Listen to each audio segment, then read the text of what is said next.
உதவி இயக்குனராக சேரணும்னு எனக்கு கொஞ்சம் பாலாண்ணன்ட்ட ரெக்கமெண்ட் பண்ணுங்க அப்படின்னேன். அப்போ அமீர்ட்ட அனுப்பிச்சுட்றேன்ப்பா, அவன்கிட்ட போறப்பா அப்படின்ட்டாரு. இல்லை நான் பாலாண்ணன்ட்ட தான் நான் சேரணும் அப்படின்னோன்னா ஒரு கல்யாணத்தில் ஒரு பாலாண்ணனை மீட் பண்ணுறோம். மீட் பண்ணி இந்த மாதிரி தம்பி அசிஸ்டன்ட் டைரக்டராக சேரணும்ன்றாப்லப்பா வந்துட்டு அப்படின்னா வர சொல்லுங்கன்ட்டார். அவர் மேலே பெரிய மரியாதை வச்சிருக்கவர், வர சொல்லுங்கன்னு சொல்லிட்டாரு. சொன்னோன்னா நான் சென்னைக்கு வந்துட்டேன். வரும்போதே காரோட வர்ற ஒரு அசிஸ்டன்ட் டைரக்டர் வந்து இங்கே ஒரு வீடு பிடிச்சி தனியாக தான் வரேன். வந்து எல்லாம் செட் பண்ணிட்டு பாலண்ணனை போய் பார்க்குறேன். அப்போ அவர் நான் கடவுள் படத்தோட டிஸ்கஷனுக்காக அண்ணா நகரில் ஆஃபீஸ் போட்டிருக்காரு. அந்த ஆஃபீஸில் பார்த்தீங்கன்னா இங்கே சாலி கிராமத்தில் ஒரு ஆஃபீஸ் இருக்குது. ஆனால் அவர் யாரும் தொந்தரவு இருக்கக்கூடாதுக்காக அண்ணா நகரில் ஒரு ஆஃபீஸ் போட்டிருக்காரு. காலையில் 9 மணிக்கு போயிட்டேன். நான் 9 மணிக்கு ஆஃபீஸ் போனேன்னா ஒரே ஒரு அசிஸ்டன்ட் டைரக்டர் இருந்தார். டைரக்டர் இருக்காருன்னா மேலே தான் இருக்காரு, வெயிட் பண்ணுங்க அப்படின்ட்டார். மணி 10 ஆச்சு, 11 ஆச்சு, 12 ஆச்சு, 12:30 ஆச்சு. அப்போ அந்த படத்தில் முதல்ல ஒரு பெரிய ஹீரோ நடிக்கிற மாதிரி இருந்தார். அந்த ஹீரோ வந்தார் அந்த ஆஃபீஸ்க்கு. ஏன்னா ஆச்சரியமா இருந்தது, என்ன இவ்வளோ பெரிய ஹீரோ சிம்பிளாக வராருன்ட்டு. வந்து அந்த ஹீரோ வந்து அசிஸ்டன்ட் டைரக்டர் மேலே கூட்டிகிட்டு போகிறார். அப்புறம் மணி 1 ஆகுது, 2 ஆகுது, 2:30 மணி ஆகுது, சாப்பாடு போகுது மேலே. அந்த அசிஸ்டன்ட் டைரக்டர் நீ சாப்பிட்டியான்னு கூட கேட்கல, மேலே போகிறாங்க. 3 ஆகுது, 4 ஆகுது, 5 ஆகுது. நான் எப்போ வேணாலும் டேரக்டர் கூப்பிட்டுருவார், மேலே ஹீரோ வேற இருக்காருன்னு சொல்லிட்டு நான் வெயிட் பண்ணிட்டு இருக்கேன். ஒரு 5 மணிக்கு அந்த ஹீரோ வந்து திருப்பி கீழே போறாரு இறங்கி. அந்த அசிஸ்டன்ட் டைரக்டர் போய் ஹீரோ ஏற்றி விட்டு வராரு. அப்புறம் 6 ஆகுது, 7 ஆகுது, 8 ஆகுது, 9 மணி ஆயிடுச்சு. என்னை கூப்பிடவே இல்லை. நான் சாப்பிடவும் போல, அங்கே ஒரு 2 தடவை ரெஸ்ட் ரூம் மட்டும் போயிட்டு வந்து இப்படி உட்காந்துருக்கேன். 9 மணிக்கு மேலே பொறுமை இழந்துட்டேன். இது நமக்கு சரியா வராதுன்னு சொல்லிட்டு கார் எடுத்துட்டு நான் வரேன். எம்எம்டி கிட்ட வரும்போது எனக்கு மதுரையிலேருந்து ஃபோன் வருது. அந்த என்னை ரெக்கமெண்ட் பண்ணவர், எப்பா பாலா கூப்பிட்டானா, நீ கிளம்பிட்டியாமலப்பா. ஏன்னா காலையில் 9 மணிலேருந்து நைட்டு 9 மணி வரைக்கும் உட்காந்துருக்கேன், கூப்பிடவில்லை என்னன்னு அப்படின்ட்டு. அவனை டெஸ்ட் பண்ணியிருக்காயா அவனைய. அண்ணே சாப்பிட கூட கூப்பிட்டே, சினிமாவில் பட்டினியும் தாமதமும் தாண்டா முதல்ல வந்து நீ பழகிக்கணும். அவனை டெஸ்ட் பண்ணியிருக்கான். முதல் டெஸ்ட்லேயே நீ தோத்து போயிட்ட பாரு, நீ அவன் கூப்பிடா நீ போண்டாரு. நான் அப்படியே யோசிச்சேன். நான் இல்லைண்ணே இது எனக்கு சரியா வரலண்ணே, நான் அமீர்கிட்ட போயிடுறேண்ணே அப்படின்ன உடனே சரி ஓ இஷ்டம், நான் அவன்கிட்ட சொல்லிடுறேன் நீ போ அப்படின்ட்டு. அப்புறம் இவர்கிட்ட வரேன். இவர்கிட்ட வந்தா அப்போ ராம் படம் பருத்தி வீரனுக்கு டிஸ்கஷன் நடந்துட்டு இருக்கு. அப்போ அவர்கிட்ட போய் நான் அந்த மாதிரி அசிஸ்டன்ட் டைரக்டர் ஆனோடனே அவர் ஷாக்கு. உனக்கு சரியா வராதியா அதெல்லாம், நல்லா ஏன் நம்ம பற்றி தெரியும், நம்ம ஊரில் எப்படி சுற்றணும், எப்படி தவளத்தா தெரியும்னு அவருக்கு தெரியும். அப்போ நான் சொல்கிறேன், இல்லைங்க உங்கள் ஆஃபீஸில் வெளியே ஒரு போர்டு வச்சுருக்கீங்க, கீழ்ப்படியை கற்றுக்கொள் கட்டளையிடும் பணி தானாய் வந்து சேரும்ட்டு. அதை நான் ரொம்ப நேரமாக படிச்சுட்டு இருந்தேங்க. நீ நினைக்கிற மாதிரிலாம் நடக்காது, கற்றுக்கிறோன்னு வந்திருக்கேன், நான் எந்த தியாகத்துக்கும் தயாராக இருக்கேன் அப்படின்ட்டு. அப்படியா சரி, இந்த கூலிங் கிளாஸ் சீலிங் கிளாஸ் எல்லாம் கலட்டிட்டு ஓடி ஆடி வேலை செய்கிற மாதிரி ரெடியாகி வாங்கன்றாரு. அப்புறம் அந்த பருத்தி வீரனுக்காக சாலி கிராமத்தில் ஒரு ஆஃபீஸ் போடுறாங்க. அங்கே போகிறேன். முன்னாடி உறவினரை நான் அவரை பார்க்க வரும்போது சசிதா ஆளினால இருப்பார் ஆஃபீஸில்.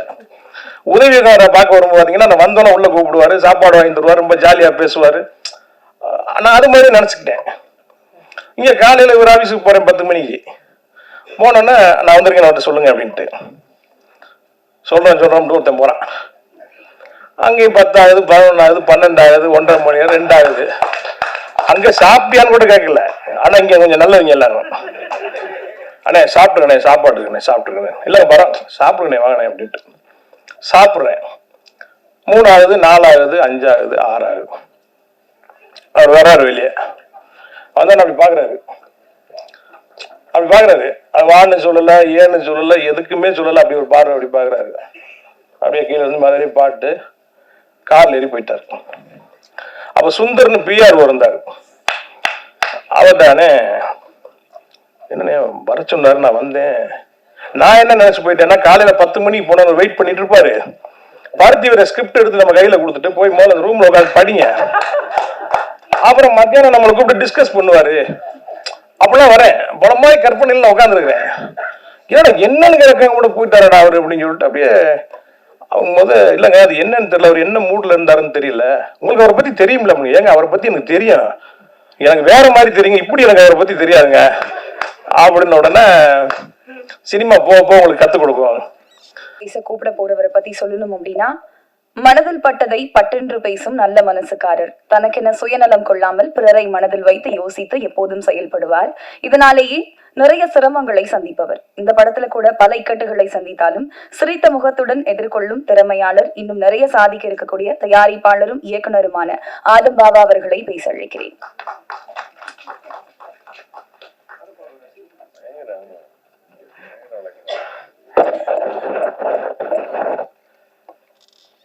அரங்கத்தில் இருக்கும் அனைவருக்கும் ஏக இறைவன் புறத்திலிருந்து சாந்தியும் சமாதானமும் உண்டாகட்டும். காலம் பொன் போன்றது. முதல்ல ஒரு 45 நிமிஷம் அந்த விழாவை தாமதமா ஆரம்பிச்சதுக்கு உங்கள்கிட்ட நான் மன்னிப்பு கேட்டுக்கிறேன். நான் ரெண்டாவதா, என்னை இந்த உயிர் தமிழுக்கு திரைப்படத்திற்கு இயக்குனராக்கி அழகு பார்த்த எனது குரு அமீர் சாருக்கு, மக்கள் போராளி அமீர் சாருக்கு நன்றி. நான் ஏன் அவரை குருன்னு சொல்றேன்னா, நான் அவருடைய எந்த திரைப்படத்திலையும் உதவியாளரா நான் வேலை செய்யல. அவரோட படத்துக்கு நான் இயக்குனர். ஆனா நான் ஏன் அவரை குருன்னு சொல்றேன்னா, அதுக்கு ஒரு குட்டி பிளாஸ்பேக் இருக்கு. ஒரு குட்டி பிளாஸ்பேக் இருக்கு. கொஞ்சம் டைம் எடுத்துக்கிறேன், மன்னிக்கணும். என்னன்னா, ஒரு இயக்குனரை எனக்கு இது அரங்கேற்றம். இவங்கெல்லாம் பல அரங்கேற்றவங்களை பார்த்தவங்க, இந்த மேடையில் இருக்கிற எல்லா பேருமே. எனக்கு இது அரங்கேற்றம். அவரோட மௌனம் பேசியது திரைப்படத்தோட ஆடியோ லான்ச் தான் எனக்கு சினிமாவில் ஃபர்ஸ்ட் என்ட்ரி. நான் முதல்ல பார்த்த ஒரு இசை வெளியீட்டு விழா தேவி தியேட்டர்ல மௌனம் பேசியதோட இசை விழா. அப்பதான் நம்ம சினிமாவுக்கு வரணும்ன்ற ஒரு முழுமையான நம்பிக்கை சினிமா நமக்கு இருந்தது. ஊர்ல இருக்கும் போதே நமக்கு சினிமா கனவுகள் இருந்தது. அவரை பார்த்துதான் நான் வந்தேன் சினிமாவுக்கு. ஏன் இந்த நம்பிக்கை, ஊரை விட்டு நம்ம கிளம்பி சினிமான்னு வரணும்ன்ற நம்பிக்கை ஏன் வந்ததுன்னா, உங்களுக்கு எல்லாருக்கும் தெரியாது, இந்த அரங்கத்திலேயே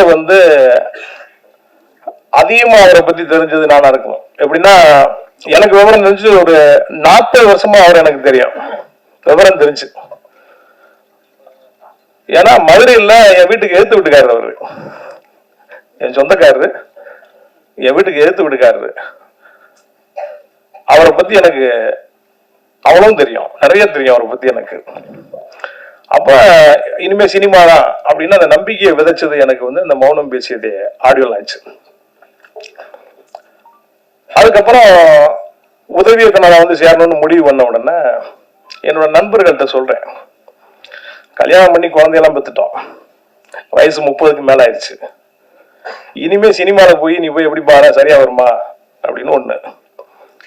ரெண்டாவது என்னன்னா, நான் மதுரையில பிசினஸ் பண்ணிட்டு இருக்கேன், என்கிட்ட 40-50 பேர் வேலை செஞ்சுட்டு இருக்கான். இதெல்லாம் விட்டுட்டு சினிமாவுக்கு போய் நம்ம எப்படி, ப்ரொடியூசரா வரல, நான் டைரக்டர் ஆகணும்னு தான் நான் வந்தேன் நான் அப்படின்னு டிஸ்கஸ் பண்ணும்போது, சரி ஒரே முடிவா நம்ம போயிடலாம் அப்படின்னு சொல்லிட்டு நான் வர்றேன். அப்படி வரும்போது அண்ணன் இயக்குனர் பாலா அவர்களுக்கும் அமீர் சாருக்கும் மீட்சூலா ஒருத்தர் இருக்காரு, அவருக்கு உறவினர், அவருக்கு மாமா, எனக்கு அவர் அண்ணன், ஒரு அட்வொகேட் இருக்காரு மதுரையில். அவர்கிட்ட போய் சொல்றேன், ஆனா இந்த மாதிரி நான் சினிமாவில் டைரக்டர் ஆக போறேன், நான் உதவி இயக்குனரா சேரணும்னு எனக்கு கொஞ்சம் பாலா அண்ணன் ரெக்கமெண்ட் பண்ணுங்க அப்படின்னு. அப்ப அமீர் டான் சொல்றேன்ப்பா, அவன்கிட்ட போறப்பா அப்படின்னாரு. இல்ல நான் பாலா அண்ணன் தான் நான் சேரணும் அப்படின்னா, ஒரு கல்யாணத்துல ஒரு பாலா அண்ணனை மீட் பண்றோம். மீட் பண்ணி இந்த மாதிரி தம்பி அசிஸ்டன்ட் டைரக்டரா சேரணும்டாப்லப்பா வந்துட்டு அப்படின்னா, வர சொல்லுங்கன்ட்டாரு. அவர் மேல பெரிய மரியாதை வச்சிருக்கவர், வர சொல்லுங்கன்னு சொல்லிட்டாரு. சொன்னோன்னா நான் சென்னைக்கு வந்துட்டேன். வரும்போதே காரோட வர்ற ஒரு அசிஸ்டன்ட் டைரக்டர் இங்க ஒரு வீடு பிடிச்சு தனியா தான் வரேன். எல்லாம் செட் பண்ணிட்டு பாலண்ணனை போய் பாக்குறேன். அப்ப அவரு நான் கடவுள் படத்தோட டிஸ்கஷனுக்காக அண்ணா நகர்ல ஆபீஸ் போட்டிருக்காரு. அந்த ஆபீஸ்ல பாத்தீங்கன்னா, இங்க சாலி கிராமத்துல ஒரு ஆபீஸ் இருக்கு, ஆனா அவரு யாரும் தொந்தரவு இருக்க கூடாதுக்காக அண்ணா நகர்ல ஒரு ஆபீஸ் போட்டிருக்காரு. காலையில 9 மணிக்கு போயிட்டேன் நான். 9 மணிக்கு ஆபீஸ் போனேன்னா ஒரே ஒரு அசிஸ்டன்ட் டைரக்டர் இருந்தார். டைரக்டர் இருக்காருன்னா மேலதான் இருக்காரு, வெயிட் பண்ணுங்க அப்படின்ட்டாரு. மணி 10 ஆச்சு, 11 ஆச்சு, 12 ஆச்சு, 12:30 ஆச்சு. அப்ப அந்த படத்துல முதல்ல ஒரு பெரிய ஹீரோ நடிக்கிற மாதிரி இருந்தார். அந்த ஹீரோ வந்தார் அந்த ஆபீஸ்க்கு. ஏன்னா ஆச்சரியமா இருந்தது, என்ன இவ்வளவு பெரிய ஹீரோ சிம்பிளா வராருன்ட்டு. வந்து அந்த ஹீரோ வந்து அசிஸ்டன்ட் டைரக்டர் மேல கூட்டிட்டு போறாரு. அப்புறம் மணி 1 ஆகுது, 2 ஆகுது, 2:30 மணி ஆகுது, சாப்பாடு போகுது மேல. அந்த அசிஸ்டன்ட் டைரக்டர் நீ சாப்பிட்டியான்னு கூட கேட்கல, மேல போறாங்க. 3 ஆகுது, 4 ஆகுது, 5 ஆகுது. நான் எப்போ வேணாலும் டேரக்டர் கூப்பிட்டுருவாரு, மேல ஹீரோ வேற இருக்காருன்னு சொல்லி நான் வெயிட் பண்ணிட்டு இருக்கேன். ஒரு 5 மணிக்கு அந்த ஹீரோ வந்து திருப்பி கீழே போறாரு இறங்கி. அந்த அசிஸ்டன்ட் டைரக்டர் போய் ஹீரோ ஏத்தி விட்டு வராரு. அப்புறம் 6 ஆகுது, 7 ஆகுது, 8 ஆகுது, 9 மணி ஆயிடுச்சு. என்னை கூப்பிடவே இல்லை. நான் சாப்பிடவும் போல, அங்கே ஒரு 2 தடவை ரெஸ்ட் ரூம் மட்டும் போயிட்டு வந்து அப்படி உட்காந்துருக்கேன். 9 மணிக்கு மேல பொறுமை இழந்துட்டேன். இது நமக்கு சரியா வராதுன்னு சொல்லிட்டு கார் எடுத்துட்டு நான் வரேன். எம்எம்டி கிட்ட வரும்போது எனக்கு மதுரையில இருந்து போன் வருது. அந்த என்னை ரெக்கமெண்ட் பண்ணவர், எப்பா பாலா கூப்பிட்டானா, நீ கிளம்பிட்டியாமலப்பா. ஏன்னா காலையில 9 மணில இருந்து நைட் 9 மணி வரைக்கும் உட்காந்துருக்கேன், கூப்பிடவில்லை என்னன்னு அப்படின்ட்டு. அவனை டெஸ்ட் பண்ணிருக்காயா அவனைய. ஆனா சாப்பிட கூட கூப்பிட்டு, சினிமால பட்டினியும் தாமதமும் தாண்டா முதல்ல வந்து நீ பழகிக்கணும். அவனை டெஸ்ட் பண்ணிருக்கான், முதல் டெஸ்ட்லயே தோத்து போயிட்ட பாரு நீ, அவன் கூப்பிடா நீ போண்டாரு. நான் அப்படியே யோசிச்சேன், நான் இல்லைண்ணே இது எனக்கு சரியா வரலண்ணே, நான் அமீர்கிட்ட போயிடுறேண்ணே அப்படின்ன உடனே, சரி ஓ இஷ்டம், நான் அவன்கிட்ட சொல்லிடுறேன் நீ போ அப்படின்ட்டு. அப்புறம் இவர்கிட்ட வரேன். இவர்கிட்ட வந்தா அப்ப ராம் படம் பருத்தி வீரனுக்கு டிஸ்கஷன் நடந்துட்டு இருக்கு. அப்ப அவர்கிட்ட போய் நான் அந்த மாதிரி அசிஸ்டன்ட் டைரக்டர் ஆனோடனே அவர் ஷாக்கு. உனக்கு சரியா வராதியா அதெல்லாம், நல்லா ஏன் நம்ம பத்தி தெரியும், நம்ம ஊர்ல எப்படி சுத்தணும், எப்படி தவளத்தா தெரியும்னு அவருக்கு தெரியும். அப்ப நான் சொல்றேன், இல்லைங்க உங்க ஆபீஸ்ல வெளியே ஒரு போர்டு வச்சிருக்கீங்க, கீழ்ப்படிய கற்றுக்கொள் கட்டளையிடும் பணி தானாய் வந்து சேரும்ட்டு. அதை நான் ரொம்ப நேரமா படிச்சுட்டு இருந்தேங்க. நீ நினைக்கிற மாதிரிலாம் நடக்காது, கத்துக்கிறோம்னு வந்திருக்கேன், நான் எந்த தியாகத்துக்கும் தயாரா இருக்கேன் அப்படின்ட்டு. அப்படியா சரி, இந்த கூலிங் கிளாஸ் ஹீலிங் கிளாஸ் எல்லாம் கலட்டிட்டு ஓடி ஆடி வேலை செய்யற மாதிரி ரெடியாகி வாங்கன்றாரு. அப்புறம் அந்த பருத்தி வீரனுக்காக சாலி கிராமத்தை ஒரு ஆபீஸ் போடுறாங்க. அங்க போறேன். முன்னாடி உறவினரை நான் அவரை பார்க்க வரும்போது சசிதான் ஆளு நல்லா இருப்பார் ஆபீஸ்ல. உதவியாளரை பார்க்க வரும்போது பாத்தீங்கன்னா நான் வந்தோன்னா உள்ள கூப்பிடுவாரு, சாப்பாடு வாங்கி தருவாரு, ரொம்ப ஜாலியா பேசுவாரு. நான் அது மாதிரி நினைச்சுக்கிட்டேன். இங்க காலையில ஒரு ஆபீஸுக்கு போறேன் 10 மணிக்கு. போனோன்னா நான் வந்திருக்கேன் அவர்கிட்ட சொல்லுங்க அப்படின்ட்டு சொல்றேன் ஒருத்தன் போறான். அங்கேயும் 10 ஆகுது, 11 ஆகுது, 12 ஆகுது, 1:30 மணி ஆகுது, 2 ஆகுது. அங்க சாப்பிட்டியான்னு கூட கேட்கல. ஆனா இங்க கொஞ்சம் நல்லவங்க எல்லாரும், அண்ணே சாப்பிட்டுருக்கண்ணே, சாப்பாடு இருக்குண்ணே, சாப்பிட்டுருக்கேன். இல்லை பரம் சாப்பிடுங்கண்ணே வாங்கினேன் அப்படின்ட்டு சாப்பிட்றேன். 3 ஆகுது, 4 ஆகுது, 5 ஆகுது, 6 ஆகுது. அவர் வர்றாரு வெளியே. அதான் அப்படி பாக்குறாரு, அப்படி பாக்குறாரு. அது வான்னு சொல்லல, ஏன்னு சொல்லல, எதுக்குமே சொல்லல, அப்படி ஒரு பார்வை அப்படி பாக்குறாரு. அப்படியே கீழே இருந்து மாதிரி பாட்டு கார்ல ஏறி போயிட்டாரு. அப்ப சுந்தர்னு பிஆர் இருந்தாரு. அவர் தானே என்ன வர சொன்னாரு, நான் வந்தேன். நான் என்ன நினைச்சு போயிட்டேன்னா, காலையில 10 மணிக்கு போன வெயிட் பண்ணிட்டு இருப்பாரு. பருத்தி வர ஸ்கிரிப்ட் எடுத்து நம்ம கையில கொடுத்துட்டு போய் மேல ரூம்ல உட்காந்து படிங்க, அப்புறம் மத்தியானம் நம்மளை கூப்பிட்டு டிஸ்கஸ் பண்ணுவாரு. அப்பெல்லாம் வரேன், பலமாய் கற்பனையில உட்காந்துருக்கேன். ஏன்னா என்னன்னு கிடக்க கூட போயிட்டாரடா அவரு அப்படின்னு சொல்லிட்டு அப்படியே அவங்க இல்லைங்க அது என்னன்னு தெரியல, அவர் என்ன மூட்ல இருந்தாருன்னு தெரியல. உங்களுக்கு அவரை பத்தி தெரியுமில்ல? ஏங்க அவரை பத்தி எனக்கு தெரியும், எனக்கு வேற மாதிரி தெரியுங்க, இப்படி எனக்கு அவரை பத்தி தெரியாதுங்க அப்படின்னு உடனே சினிமா போக உங்களுக்கு கத்துக் கொடுக்கும். அப்புறம் வந்துட்டேன். அடுத்த நாள் நான் போகல. காலையில் கிளம்புன யோசிச்சு பார்த்தேன், அங்க ஒரு எக்ஸ்பீரியன்ஸ், இங்க ஒரு எக்ஸ்பீரியன்ஸ், போலாமா வேணாமான்னு யோசனை பண்ணிட்டே இருக்கேன். மறுநாள் சாயங்காலம் எனக்கு போன் வருது மதுரையில இருந்து. அவர் தான், எப்ப நீ ஆபீஸ்க்கு வரல அமீர் சொன்னானே அப்படின்ட்டு. ஏங்க காலையில இருந்து சாயங்காலம் வரைக்கும் உட்காந்து என்னன்னு கூட கேட்காது. அங்க யோ அசிஸ்டன்ட் அப்படி சேர்த்துக்கிறது, அப்படியே போய் அப்படி சேர்த்துக்கிறது தான். அவனை டெஸ்ட் பண்ணிருக்காங்க, அவனைய பொறுமை இருக்கான்ட்டு. இப்படி ஒரு குருவி, இப்படி ஒரு சிசினி உலகத்துல எங்கேயுமே பார்க்க முடியாது. வெறுத்துட்டேன். எனக்கு அப்படி வந்த உடனே அப்படி ஒரு எக்ஸ்பீரியன்ஸ். அப்புறம் பார்த்தேன் என்னடா வழி அப்படிங்கும் போது கொஞ்சம் டைம் எடுத்துக்கிறேன், தப்பா நினைச்சுக்காதீங்க.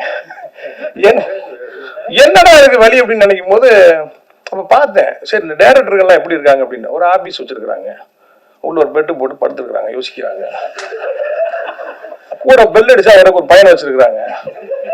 சரி நம்மகிட்ட தான் பணம் இருக்கு, நம்ம இந்த செட்டப்பை முதல்ல பண்ணிடுவோம். முதல்ல ஒரு ஆபீஸ் இருக்கும், முதல்ல ஒரு ஆபீஸ போட்டேன். போட்ட உடனே அங்க ஒருத்தர் நமக்கு பழக்கம் மாற ஒயின் ஷாப்ல, என்ன பிரதர் அப்படின்னா, சினிமா அப்படியா பிரதர், என்னென்ன படங்கள்லாம் உங்களுக்கு ரொம்ப பிடிக்கும் அப்படின்ட்டு. ஆரம்பத்தில் பாரதி ராஜா சார் படம்லாம் பார்த்துருங்க, மணி சார் படம் நாயகன் எனக்கு ரொம்ப பிடிக்குங்க. அப்படியா, ஓகே. உலக சினிமா பார்க்குற பழக்கம்லாம் இருக்கா? உலக சினிமானா என்னங்கன்னு கேட்டேன். இந்த ஜாக்கி சான் படம் அதெல்லாம் அவருமே அதுவாங்க அப்படின்ட்டு. ஓஹோ அப்படியால நீங்க, சரி உங்க ஆபீஸ் எங்க இருக்குன்றாரு. அப்படி பழகிற கொஞ்ச நேரம் பழகணும்னா அவர் மறுநாளே ஆபீஸ்க்கு வர்றாரு. ஒரு 3 டிவிடி கொண்டு வர்றாரு. ஒரு படத்தை போறாரு, காட்ஃபாதர் படம் ஓடு. அப்படியே பார்க்குறேன். எனக்கு மணி சார் மேல இருந்த மரியாதை அப்படியே இறங்கிருச்சு. அப்படியே படம் பார்த்தேன். எப்படி அப்படின்ட்டு, என்னங்க அது, இது மட்டும் இல்லை இன்னொரு பாட்டு இருக்கு பாருங்கன்ட்டாரு. அதை பார்க்குறேன். இன்னொரு பாட்டு பாருங்கிறாரு, அதையும் பார்க்குறேன். அதுக்கப்புறம் என்ன பண்றாரு, ஒரு வீடியோ காட்டுறாரு. அதுல அந்த படத்தோட ஆஸ்கார் அவார்டு விழா நடக்குது. அந்த படத்துடைய ரைட்டர் பாத்தீங்கன்னா 2 ஆஸ்கார் அவார்டை கையில வாங்கிட்டு அந்த டைரக்டர் திட்டுறாரு. நான் எழுதின கதையில 10% கூட படம் எடுக்கலன்ட்டு. இப்படின்னு அவர் ஓவியமா கதை எழுதினார். அந்த புக்கு எங்கேயா கிடைக்கும்னா அங்கங்க லைப்ரரியில தேடிக்கிட்டு அந்த புக் வருது. அதுக்கு ஒரு டிரான்ஸ்லேட் வச்சு படிச்சு நமக்கு சொல்றாரு கதையை கேட்கும்போது, ஆகா உண்மைதான் அவர் சொன்னது, உண்மையிலேயே அவர் எழுதின கதையில 10% தான் படமாக்கியிருக்காங்க. அப்புறம் அந்த இன்னொரு 4 டிவிடியை கொண்டு வர்றாரு. அடுத்த நாள் இந்த ஸ்டிங்க்னு ஒரு படம், இதை பாருங்கன்ட்டு. அதை பார்த்தா உப்பு கரையுது, உப்பு குறைஞ்சா டியூப்பு மேல வருது, டியூப்பு மேல வந்தா பனானஸ் மேல வருதுன்னா அதுல இருக்கு. அவ்வளவுதானா, இன்னும் இருக்காங்க, இன்னும் இருக்கு பாருங்க. Once upon a time in அமெரிக்கான்னு ஒரு படம் பாருங்க, அமெரிக்கன் கேங்ஸ்டர்னு ஒரு படம் பாரு, அதை பாரு, இதை பாரு, இதை பாருன்னு வருது. அப்படியே மணிரத்னம் சார் மேல அந்த மரியாதை திருப்பி ஏறுது மேல. ஒரு சினிமாவுக்கு இவ்வளவு மெனக்கெடுவாங்களா? Excellent movie. அப்படி ஒரு டைரக்டர், நம்ம ரசிச்ச டைரக்டர். அப்படியே மணி சார் அப்படியே போறாரு, அப்படியே அப்படியே அப்படி எப்படி போறாரு. அப்ப என்னன்னா, சரிங்க இது மாதிரி படங்கள்லாம் என்ன இருக்குன்னு காட்டுங்க. ரோமன் ஹாலிடேன்னு ஒரு படம் காட்டுறாரு. இந்த ரோமன் ஹாலிடே எங்க இருந்து வந்துச்சுங்க? இதுதாங்க அன்பேவா. அன்பேவாவா ரோமன் ஹாலிடேவான்னு பார்த்தா அது அப்படிதான். அன்பேவா உயிரே உனக்காக ஆகுது, உயிரே உனக்காக. அப்புறம் பாத்தீங்கன்னா மறுபடியும் கஜினி ஆகுது, அப்படி வந்துட்டே இருக்குது. அப்போ இதெல்லாம் பாக்குறோம். அப்புறம் நண்பர்கள் நமக்கு பழகுறாங்க. அப்புறம் அவங்க 2 பேர்ட்டையும் சேரணும்னு சினிமா கத்துக்குன்னு நினைச்சேன். ஆனா காலை என்னை கொண்டு போய் இவர்கிட்ட தள்ளி விடுச்சு, நம்மள்ட்ட. தவறா சொல்ல தலைவா கோச்சுக்கிறாங்க. படம் ஷூட்டிங் போற 2 பேரும் அவங்க சாப்பிடுவோம். நாங்க 2 பேரும் சாப்பிட்டு அப்படியே பயங்கரமா ஆட்டம் பாட்டமா ட்ரெயின்ல போறோம். காலையில இறங்கி பார்த்தா ஸ்கிரிப்ட காணோம். இப்ப மாதிரி பாத்தீங்கன்னா போனுக்கு இந்த வசதி எல்லாம் இல்ல. ஒரு 2 காப்பி ஒண்ணு கையில வச்சிருக்கோம், ஒன்னு ஆபீஸ்ல இருக்கு. ப்ரொடியூசரோட சொந்த ஊர்ல ஷூட்டிங். சீன் பேப்பர் இல்லாம எங்கிட்ட ஷூட்டிங் எடுக்கிறது காலையில. அப்புறம் அங்க போன் அடிச்சு, இங்க போன் அடிச்சு, டிடிக்கு அடிச்சு, அவனுக்கு அடிச்சு, இவனுக்கு அடிச்சு, எவனுக்கு அடிச்சு ஸ்கிரிப்ட் கிடைக்கல. அப்புறம் உட்காந்து ஒரு சீனை எழுதி எடுத்துக்கிட்டு இருக்க. அப்புறம் வராங்க. சினிமால என்னெல்லாம் செய்யக்கூடாதுங்கிறத, ஏன்னா அவருக்கு ஹீரோ கிடைக்கல. இவன் தான்ப்பா நமக்கு ரஜினி, இவன் தான்ப்பா நமக்கு கமல் எடுக்கிறாரு படம், ஹீரோ கிடைக்கல அவருக்கு. என்னெல்லாம் செய்யக்கூடாதுங்கிறத இந்த முகாம்ல இருந்து கத்துக்கிட்டேன். அது ஒரு ஹீரோ நடிச்சான். அவன் பாருங்க முதல் படம் அவன் ஆக்சிடென்டல் பிரைம் மினிஸ்டர் மாதிரி ஆக்சிடென்டலா ஹீரோவான முதல் நாள் நைட்டு. அவன் பாதி படம் போயிட்டு இருக்கும்போது பாத்தீங்கன்னா ஆர்டி ராஜ்யார் கேமரா அடுத்து அவர் கூப்பிடுறாரு, இவர் கூப்பிடுறாருங்கிறா முடியல. மொட்டை அடிக்கணும் இவர் ஒரு சீன் இன்ட்ரோல் பிளாக். அதை கடைசியா கிளைமாக்ஸ் முடிஞ்சு மொட்டை அடிக்க மாட்டேன்ட்டான் கிளைமாக்ஸ்ல. அப்புறம் அவனோட நான் சண்டைக்கு போய் கடைசியில் இந்த படத்தை எனக்கு கஷ்டம் கேட்டு காட்டி அவங்க போடல, போகடான்னு விட்டுட்டேன். இப்படி அப்படியே நம்மளோட சினிமா டிராவல் அப்படியே மாறி மாறி மாறி மாறி இன்னைக்கு காலம் எங்க கொண்டு வந்து என்னைய விட்டுருக்குன்னா, அவர் படத்துக்கு நான் டைரக்டர். இப்ப ஏன் நான் அவர் குருன்னு சொன்னேன்னா, இந்த படம் எடுக்கும்போது ஒரு நல்ல வண்டி ஓடுற ஒரு டைரக்டர், ஒரு டிரைவர் இருந்தாருன்னா, அப்போ லெப்ட்ல போ ரைட்ல போ ஸ்லோ அப்படின்னு ஒரு இன்ஸ்ட்ரக்ஷன் கொடுத்துட்டே இருப்பார். அது மாதிரி அவர் பக்கத்துல இருந்ததுனாலதான் இந்த படம் சாத்தியமாச்சு. இந்த படம் இன்னைக்கு இவ்வளவு நேர்த்தியாவும் பார்த்தவங்கள இன்னைக்கு காலையில ஹீரோயின் பார்த்தாங்க, சார் இப்படி ஒரு படத்துல நான் நடிச்சிருக்கிறேன் நானு அசந்துட்டாங்க. இந்த படம் இவ்வளவு தூரத்துக்கு வந்ததுக்கு அவர் தான் காரணம். சினிமால ஷூட்டிங் நடந்துட்டு இருக்கும்போது டைரக்டரும் ஹீரோவும் முதல்ல பேசிப்பாங்க. என்ன சார் இந்த ப்ரொடியூசர் 4 நாள் எடுக்க வேண்டிய சீனை 2 நாள்ல முடிங்கிறான், கொலையா கூட்டான சார்ன்ட்டு பேசிட்டு இருக்கும்போது அங்க இருந்து ப்ரொடியூசர் வருவார். ஹீரோ போய் மார்க்ல நிற்பாரு. இப்போ ப்ரொடியூசரும் டைரக்டரும் பேசிக்குவாங்க, என்ன சார் இவனை போய் ஹீரோ வாங்கினே கொலையா கொண்டான சார், நம்மள வேற ஹீரோ இருந்தா நல்ல படம் எடுத்துக்கலாமா சார்மா. கொஞ்ச நேரத்தை பார்த்தீங்கன்னா டைரக்டர் எழுந்திரிச்சு வேற ஒரு செட்டப்புக்கு போவார், ஹீரோ வந்து ப்ரொடியூசர் பக்கத்துல உட்காருவாரு. இவன் என்ன சார் டைரக்டர் இவன்ட்ட கொண்டு என்னைய மாட்டி விட்டீங்க, பாடா படுத்துறா சார் என்னைய, அடுத்த தடவை வேற படம் எடுப்போம் சார்பாங்க. ஆனா இப்படியா ஒரு வழியா படத்தை எடுத்து முடிச்சுட்டு அந்த ஆடியோ லாஞ்சில பேசுவாங்க பாருங்க பேச்சு, எங்க அப்பா அவர் அப்படி தெரியுமா அவர் இப்படி தெரியுமான்ட்டு. ஆனா இங்க அது நடக்கல. இங்க நாங்க மதுரை வந்த மண்ணு சூடான மண்ணு, சூடான ரத்தம், எதுனாலும் உடனே தெரிஞ்சிடும். அப்படியே காலைல அப்படி சிரிச்ச மாதிரி நல்லா இருக்கிறான்னு பார்த்தா டக்குன்னு ட்ரகலாவா மாறிடுவாரு. வேலை நடந்துகிட்டு இருந்தா அவர் மாதிரி ஒரு ஜாலியான ஆள் இருக்க முடியாது. யாராவது செட்ல தப்பு பண்ணிட்டாங்க, ஏதாவது அவருக்கு பிடிக்கல, சினிமா சம்பந்தமா அவர் மாறுவார். இப்படியா இந்த படத்தை எடுத்துட்டு வந்து நாங்க முடிச்சோம். இதை எடுத்து கொண்டு வந்து சரி இந்த படத்தை ரிலீஸ் பண்ணுவோம் அப்படின்னு ஒரு ரெடி ஆகி வரும்போது இப்ப சொன்னாங்கல்ல சார் பொன்வண்ணன் சார், மதுரையில பாஷாவா இருந்தாரு, சென்னையில மாணிக்கமா மாறிட்டாருன்ட்டு அவர் இப்ப தாவூத் இப்ராஹிம் மாத்திட்டாங்க. இங்க இருந்து போனா பாருங்க லாங் ஜம்ப் அட்டேப்பா. படத்தை ரிலீஸ் பண்ணா நம்ம அங்கிட்டு கடனை உடனே வாங்கி என்னடா அது எப்பறம் அந்த படத்தை ரிலீஸ் பண்றோம்னு சிக்கல்ல உட்காந்துருக்கும் போது திடீர்னு ஒன்னா டிவியை பார்த்தா அடிச்சா பாருங்க, ஓட்டா மண்டையில 3 பேர் கவர மாட்டிட்டு நிக்கிறான். ஐயோ 2000 கோடி 3000 கோடி 5000 கோடி. இவங்க என்னவா இருக்காங்கன்னா அவனை இங்க ஆரம்பிச்சு, அதாவது ரெட்டை கோபுர வழக்குக்கு இடிப்புக்கும் அமீருக்கும் சம்பந்தம் என்றதை தவிர அனைத்தையும் சொல்லிட்டான். அதுக்கு நாம தான் பயிற்சி கொடுத்த மாதிரி வச்சுன்னு சொல்லுவாங்க போல. ஒரு அளவு வேணாமாங்க, பொழுனித்தனத்துக்கு ஒரு அளவு வேணாமா, ஒரு வாய் இருக்குன்றக்காக என்ன வேணாலும் பேசலாமாங்க. அப்படியே அதிர்ச்சியில் இருக்கீங்க வீட்டுல, ஏங்க இங்க பாருங்க 2000 கோடியாங்க, நீங்க ஏங்க நகையெல்லாம் வாங்கி அடை வச்சு படம் எடுத்தீங்க, அவர்கிட்ட காசு வாங்கலாம்ல. ஏன்னா இவ்வளவு பணத்தை வச்சுக்கிட்டு பாத்தீங்கன்னா உங்ககிட்ட அப்பப்ப பணம் வாங்கியிருக்காருங்க அவரு, என்ன அநியாயமா இருக்குங்க இது. நீங்க கேளுங்க, வெளியே சைக்கிள்ல இருந்தா போய் வாங்கிட்டு வாங்க போனாடு. நீ என்னமா பவுடருக்கு மெத்துக்கு என்னமோ பெரிய பேரா சொல்லிட்டு இருக்காங்க, நீ என்னமா அப்படின்ட்டு அவன் அப்படியே பார்த்தேன். அவருக்கு போன் அடிச்சேன், எங்க இருக்கீங்க ஆபீஸ்க்கு வாங்கன்ட்டு போனா அப்படி தனியா உட்காந்துருக்காரு.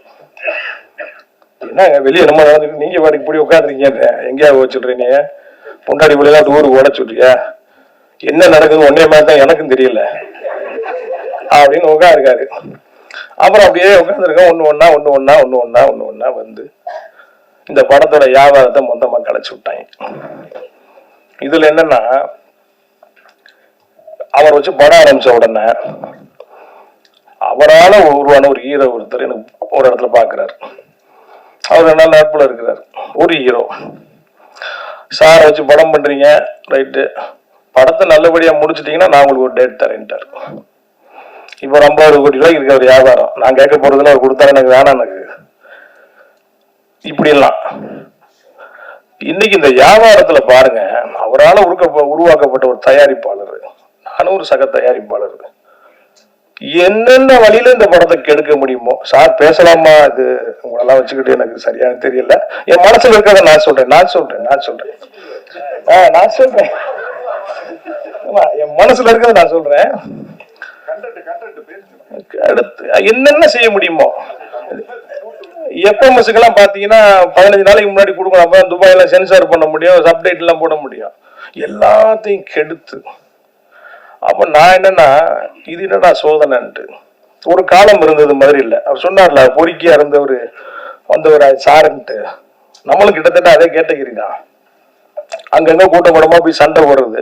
ஒரு சினிமா பார்க்க போற அந்த கூட 10 பேர் போகும்போது பருத்தி வரல குறுவாள் எடுப்பான் பாருங்க, அப்படி வாழை எடுத்து சொல்லிட்டு போவான், எவனா எங்கேயும் அடிச்சு போவான் நம்மள அப்படின்ட்டு. அப்படிலாம் ஒரு காலம் இருந்தது. இதுக்கெல்லாம நம்ம பயப்பட போறோம் நம்ம. ஆனா எந்தெந்த வழியில கெடுக்க முடியுமோ எல்லா வழியிலையும் கெடுத்தார். கடைசி என்னன்னா என்னால பேசவும் செய்வார், அப்பப்போ பேசவும் செய்வார். ஒரு நண்பர் அவர் பேசுனதை ரெக்கார்ட் பண்ணி எனக்கு அனுப்பிச்சு விட்டார். இப்ப என்கிட்ட இருக்கு என் கையில இருக்கு, பாருங்க அப்படின்ட்டு. அப்புறம் இது என்ன சொல்றது, இது காலம் தான் அதுக்கு பதில் சொல்லணும். இது நம்ம அதெல்லாம் தாண்டி வந்துட்டோம், காலம் கண்டிப்பா அதுக்கு பதில் சொல்லணும். பார்க்கலாம் ரைட்டு. அப்புறம் மக்கள் போராளி படம் முடிஞ்ச உடனே அப்படி பார்க்கும்போது அந்த படத்துக்கு வெறுமனே அமீர் அப்படின்னு ஒரு ஒரு டைட்டில் இருந்தா நல்லா இருக்கும் அப்படின்னு அப்படியே யோசிக்கும் போது ஷூட்டிங் நடக்கும்போது பாத்தீங்கன்னா அப்பப்போ ஹீரோ மதுரை கிளம்பிடுவாரு. என்னங்க மதுரை ஊருக்கு நம்மளும் அதே ஊர் தானே, என்ன இவ்வளவு பாஸ் அப்படின்னு வாய்தாக்கு போறாரு ராமநாதபுரத்துக்கு. டைரக்டர் பஸ் எல்லாம் போக முடியாது, ஒரு தடவை பிளைட்ல போனா கார்ல போனா 10,000-20,000 செலவாகும். பருத்தி வீரன் மாதிரி அவ்வளவு பெரிய கிட்ட கொடுத்துட்டு அடுத்த ஹீரோ யாரு, எத்தனை கோடி சம்பளம் எவ்வளவுன்னு போகாம இந்த தமிழ் சமூகத்துக்காக சிறைக்கு போனவர் என்னோட ஹீரோ. அவர் கூட போன எங்க அண்ணன் செந்தமிழன் சீமான் இன்னைக்கு ஒரு பெரிய அரசியல் கட்சியோட தலைவரா இருக்கிறார். அவர் சினிமா மேல இருக்க காதல்ல சினிமால அவர் இருக்கிறாரு. வழக்கு போட்டது தெரியும், போனது தெரியும், வந்தது தெரியும். அந்த வழக்குக்கு எத்தனை வருஷம் அலைஞ்சாங்கன்றது எனக்கு தெரியும். 10 ஆண்டுகள். எத்தனை வருஷம் சார் இது இருக்கும்? 10 வருஷம். வாய்தா 2 வாய்தா 3 வாய்தா சேதாப்புல போகலன்னா வாங்கிக்கல சார், வரலைன்னா வாரண்ட் ஆயிரும் சார். இப்படியா போய் கடைசியில நீதிமன்றத்துல அவங்க விடுதலை ஆகும் போது அந்த நீதிபதி சொல்றாரு அவங்க 2 பேரையும் பார்த்து, நீங்க இதெல்லாம் பயப்படாதீங்க, இதுக்கெல்லாம் இது மாதிரி தொடர்ந்து குரல் கொடுங்கன்னு சொல்றாரு. அப்படி சர்டிபிகேட் வாங்கிட்டு வந்து ஒரு நீதிமன்றத்துல என்னோட ஹீரோ மக்கள் போராளி அமீர், நீங்க எப்படி சர்டிபிகேட் கொடுப்பீங்க அவருக்கு? தாவூத் இப்ராஹிம் ரேஞ்சில் மக்கள் மனதில் இருக்கிறாரு, தமிழக மக்களுடைய இதயங்கள் இருக்கிறாரு அமீர். 20 ஆண்டுகளா வந்து அவருடைய திரைப்பட வாழ்க்கையை பின்னோக்கி நீங்க பாத்தீங்கன்னா அவ்வளவு ஃபுட்டேஜ் இருக்கு. மக்கள் போராளி அமீர்னு நான் ஒரு புத்தகமே எழுதிக்கிட்டு இருக்கிறேன், கூடிய சீக்கிரம் வரப்போகுது. 20 ஆண்டுகளா தமிழ் சமூகத்துக்கு எப்படி ஒரு களத்துல நின்றாரு. அனிதா மரணம்னா அங்க நிப்பாரு, கூடங்குளம் அனல் மின் நிலையம்னா அங்க நிப்பாரு, ஜல்லிக்கட்டுக்கான போராட்டம்னா அங்க நிப்பாரு, காவிரி இஷ்யூன்னா அங்க நிப்பாரு, எல்லா இடத்துலயும் நிப்பாரு. கோடிகளை குமிச்சுக்கிட்டு இருக்கிற இந்த சினிமாவில் அதுதானங்க வர்றோம். அங்க இப்படி ஒரு ஆளு, இவருக்கு இப்படி ஒரு பட்டம் கொடுக்கலாம் வேற யாருக்கு கொடுக்கறது? எக்காலமே என்னை வந்து என்னோட குருநாதர் ஒரு மக்கள் போராளி. அப்புறம் என்னன்னா இந்த படம் வந்து அமீர், உயிர் தமிழுக்கு அவெல்லாம் பார்த்தோன்னா ஒரு முரட்டு அரசியல் படமா இருக்கும், சீரியஸான படமா இருக்கும். அதல்ல அது இருக்கு, அரசியல் இருக்கு, முழுமையான அரசியல் இருக்கு. நம்ம கவிஞர் சொன்ன மாதிரி அது வந்து ஒரு நையாண்டியா இருக்கும். அது அப்படி சிரிச்சுட்டு அப்படி போற மாதிரியான ஒரு படமா இருக்கும். காதல் பிரதானமா இருக்கு. நீங்க அந்த சாங் பாத்தீங்க, சிவகார்த்திகேயனுக்கு டப்பு கொடுத்துருக்காரு நம்ம ஹீரோ.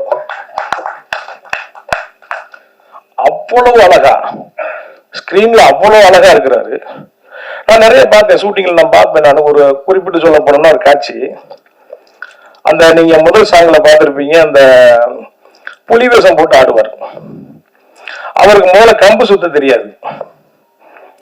அந்த புலி வேஷம் வந்து தீனா மாஸ்டர் சார் புலி வேஷம் நாளைக்கு வச்சுக்கிறோம் பார்த்தா ட்ரெயின் பண்ணிட்டு இருக்காரு அவரு.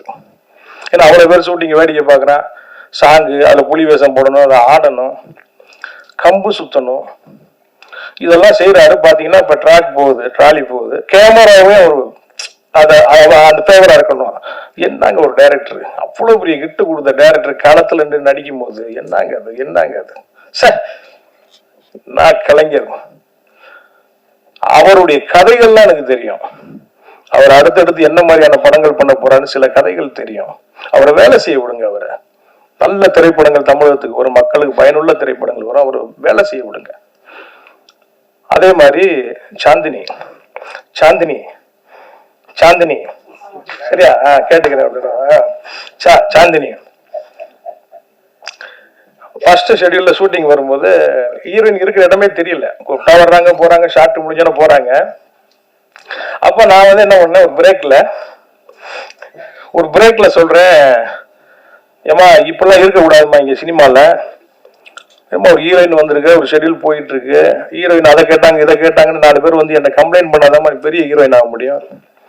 இருக்கிற இடமே தெரியாம அப்படி இருந்தா என்ன பண்றேன் சார், எனக்கு புரியல சார், நீங்க ஏதாவது கேட்கணுமா, எனக்கு இந்த தண்ணி சரியில்லை, மினரல் வாட்டர் கொடுங்க குளிக்கிறதுக்குன்னு ஏதாவது கேட்கணும்ல, எதையுமே கேட்கல.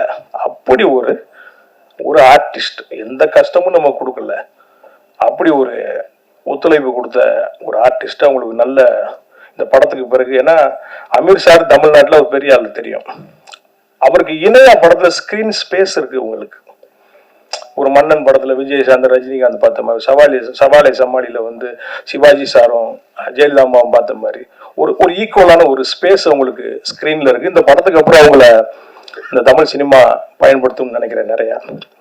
அப்புறம் அண்ணாச்சி இந்த படத்துல, அந்த படத்துக்கு முதல்ல நான் நினைச்ச ஹீரோ வந்து அண்ணன் வைய புயல். நிறைய பேசுறேனோ ஏன்னா அப்புறம் பட்ஜெட் மற்ற விஷயங்களை பார்க்கும்போது அண்ணன் பெரிய சம்பளத்துல இருக்கிறாரு. அவருக்கு இவருங்க எப்பவுமே பாருங்க ஒரு வாக்கிய வரப்பு தராரு இருக்கும் 2 பேர்த்துக்கும். அவர் ஒரு ஏரியாவில் இருப்பார், இவர் ஒரு ஏரியாவில் இருப்பாரு. அப்புறம் அப்படி இப்படின்னு போய் கடைசியில் அண்ணாச்சி. அப்ப படம் புள்ள வர கேரக்டர் மொத்தமா அப்படியே ஒரு தூக்கி நிப்பாடுற பக்கத்துல ஒரு சப்போர்ட்டிங் ஆர்டிஸ்டா, ஒரு காமெடியனா, ஒரு குணச்சித்திர நடிகரா எல்லாமே இருக்கிற ஒரு கேரக்டர் அருமையா பண்ணியிருக்காரு. நீ ஃபைனலா படம் பார்க்க போகும்போது அப்படி ஒரு காமெடி பண்ணியிருக்காங்க. இது அவருக்கு ஒரு முழுமையான ஒரு ஃபுல் மீல்ஸ் கொடுத்துருக்கு அண்ணாச்சி. இதுக்கப்புறம் அண்ணாச்சி நிறைய படங்கள்ல ஹீரோவுக்கு விட்ட தோழனா மாமாவா. இப்ப பருத்திவரன்ல வந்து கார்த்தியை வந்து எப்படி சித்தப்பன்னு கூப்பிட்டாங்க அந்த மாதிரி மாமான்னு கூப்பிடுவாங்கன்னு நினைக்கிறேன் நான். ஆமா, எங்க அண்ணாச்சி இப்ப மாமா ஆயிட்டாரு அந்த படத்துல. அத படம் பார்க்கும்போது நீங்க ஃபீல் பண்ணுவீங்க. அப்புறம் இயக்குனர் பிரபாகரன் சார் பேசும்போது சொன்னாங்க, என்னைக்குமே நாங்க அவர் கூட இருக்கோம்ட்டு. இந்த இடத்துல நான் சொல்றேன், இங்க வந்தவங்களை விட்டுங்க, வராம நிறைய பேர் போன் பண்ணிட்டே இருந்தாங்க நம்ம கூப்பிட்டவங்க. ஐயோ வர முடியல, நாங்க ஷூட்டிங்ல இருக்க, அங்க இருக்க, இங்க இருக்க. இந்த மாதிரி ஒரு நேரத்துல அண்ணன் படம் ஆடியோ லான்ச் நடக்கும்போது நாங்க இருக்கணுமேன்ட்டு அவங்களுக்கும் நான் நன்றியா சொல்லிக்கிறேன். அப்புறம் கருப்பு சில சீன்கள் படத்துல பல சீன் இருக்காரு. 10 சீன் அவர் வந்தாலும் பட்டாசா இருக்கும். அப்படி ஒரு டைலாக் டெலிவரி, அப்படி ஒரு காமெடி. இன்னைக்கு காலையில படம் பார்த்தோம் அவங்க சாந்தினி சார், என்ன சார் இப்படி பண்ணிருக்காரு, படம் ஃபுல்லா வச்சிருக்கலாம். அவ்வளவுதான், சார் சொன்ன மாதிரி எங்க ஸ்பேஸ் கிடைக்கலங்க. அப்புறம் கவிஞருடைய பாட்டு நாங்க ரிலீஸ் பண்ண பாட்டுலயே பாத்தீங்கன்னா நிறைய வியூஸ் போயிருக்குது. அவர் எழுதின அந்த ஓட்டு கேட்டு ஓடி வருவான் சாங்க, நம்ம குரு பாடின பாட்டு. இந்த பாராளுமன்ற தேர்தல பட்டையை கிளப்பியிருக்கு இந்த பாடல். ஆமா, அப்புறம் நம்ம குருநாதர், ஆமா இன்னொரு குருநாதர் சரவண சக்தி நண்பர், அவரு பாருங்க படம் ஃபுல்லா அவரு ஒரு ஏரியால கிளக்கிருப்பாரு. அவரும் நல்ல அவர் என்னன்னா வருஷத்துக்கு 4 படம் பண்றாரு. எப்ப அப்படின்னு ஒரு படம் ஆடியோ லான்ச் பண்றாரு, கூட ரிலீஸ் ஆகுது பார்த்தா அடுத்த படம் முடிச்சிட்டேங்கிறாரு. எங்கிட்ட ஒரு ப்ரொடியூசர் கிடப்பாங்கன்னு தெரியல, வரைச்சி ஆட்டி தள்ளுறாரு. வாழ்த்துக்கள் சார் உங்களுக்கும். மற்றபடி நிறைய எல்லாம் பேசிட்டோம்னு நினைக்கிறேன். பொன்வனன் சார் வந்து இந்த படத்துல பாருங்க, இந்த படம் எடுத்த காலகட்டத்துல எங்களுக்குள்ள நல்லது கட்டத்துல எல்லாத்துலயுமே வந்து இந்த ஒருங்களுக்கு ஒரு நல்ல அட்வைஸ் கொடுத்து நல்லா இது பண்ணி வந்தாங்க. இன்னைக்கு வந்து இப்படி ஒரு சூழ்நிலையில வந்து இங்க வந்து சாரை பத்தி அவரோட பழகி அவரோட டிராவல் பண்ணி அதை வந்து அவங்க முன்னாடி வந்து அவ்வளவு அழகா சொன்னாங்க. அவங்களுக்கு நன்றி. அண்ணன் கருப்பழனியப்பன் அவர் வந்த உடனே அண்ணனை பார்த்த வேட்டி சட்டையில கரெக்டா வந்திருக்காரு இந்த படத்துக்கு. நான் கேட்டேன், அண்ணே நான் நினைச்சேன் எல்லாரும் வேட்டி சட்டையில வரும், நீங்க வந்திருக்கீங்க கரெக்டா. உயிர் தமிழுக்குன்ற டைட்டில் இந்த படத்துக்கு மிகச்சரியான காஸ்டியூம்ல வந்திருக்காங்க. நான் உங்களோட பெரிய ஃபேன், அவங்களோட பேச்சுக்கு நான் வந்து பெரிய ஃபேன். நான் அண்ணன் அடமலை மாதிரி இப்ப அண்ணனுடைய பேச்சை கேட்கறதுக்கு நான் தயாரா இருக்கிறேன். உங்களை மாதிரி நான் ஆர்வமா இருக்கேன். என்னோட குரு அமீர் சாருடைய பேச்சை கேட்கறதுக்கு நம்ம ரொம்ப ஆர்வமா இருக்கிறேன். வர 10ஆம் தேதி படம் ரிலீஸ் ஆகுது. பத்திரிகைக்காரங்க நான் வந்து ஏற்கனவே இந்த படத்தோட வியாபாரத்தை கெடுத்து விட்டாங்க, பணம் கிடைக்கல, விளம்பரம் பண்றதுக்கு என்கிட்ட காசு இல்லை. நீங்க தான் கொண்டு போய் இந்த படத்தை மக்கள்கிட்ட போய் சேர்க்கணும். மறுபடியும் உங்கள்கிட்ட வேண்டி விரும்பி கேட்டு நன்றி கூறி விடைபெறுகிறேன். நன்றி, வணக்கம்.